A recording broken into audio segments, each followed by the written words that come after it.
যেখানে কোরআনের মাহফিল হতো সেখানে 144 ধারা জারি। কথা বলেন ঠিক কিনা? আরে জোরে বলেন না কেন? যেখানে 144 ধারা জারি, যারা 144 ধারা জারি দিত, যারা নিষেধ করতো, কোরআনের মাহফিলে বাধা দিত, তারা আজ কোথায়? তারা আজ আছে? কথা বলেন আছে?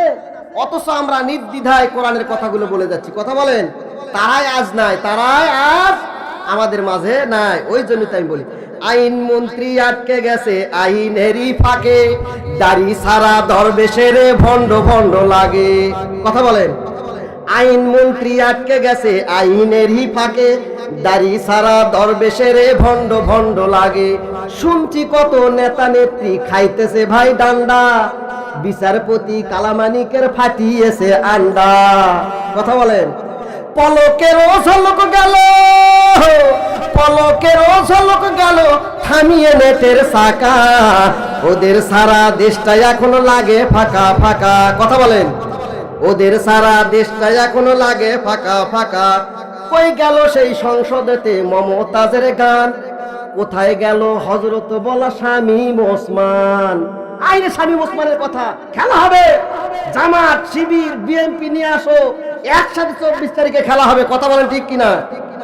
কোথায় গেল, কোথায় গেল সংসদেতে মমতাজের গান, কোথায় গেল হযরত বলা শামীম ওসমান? ইনু মিনুং দীপু মনি আছে কারাগারে, বাপ কইলেও পাপ কখনো সারে কি আর তারে। কোথায় গেল স্পিকারে?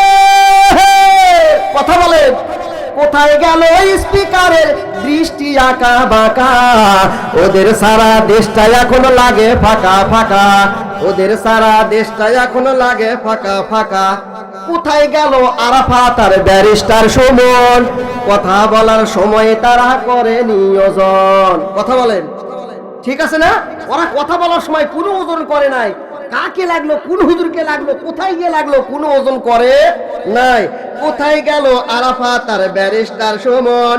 কথা বলার সময় তারা করে নিয়োজন। মুরগি কবির খাইছে ধরা, জাফর কোথায় আছে? গোপনে কি সেও গেল মুদি দাদুর কাছে? কথা বলেন, কোথায় গেল হয়ে দেশের, কোথায় গেল হয়ে দেশের গাড়ি গাড়ি টাকা, ওদের সারা দেশটা এখনো লাগে ফাঁকা ফাঁকা, ওদের সারা দেশটা এখনো লাগে ফাঁকা ফাঁকা। লিল্লাহে তাকবীর।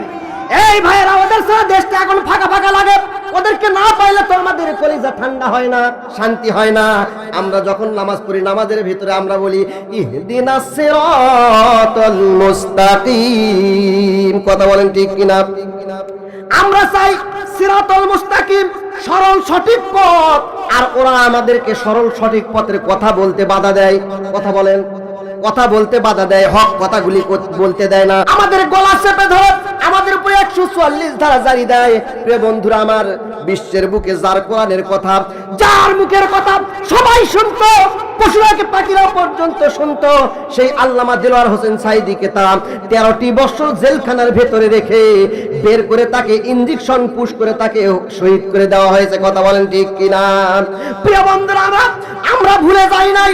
আজ থেকে 50 বছর পরেও যদি আমার এই কোরআনের যদি এই কোরআনের রাত যদি কায়েম হয়ে যায়, এই কোরআনের রাত যদি কায়েম হয়, আজ থেকে 50 বছর পর হলেও আলেম ওলামাদেরকে তোমরা যে নির্যাতন করেছো, তোমরা যে গুম খুন করেছো, আমরা চিরুনি অভিযান চালিয়ে তোমাদেরকে বের করে করে বটগাছের সঙ্গে ঝুলাইয়া আমরা পিটবো। কথা বলেন ঠিক কিনা?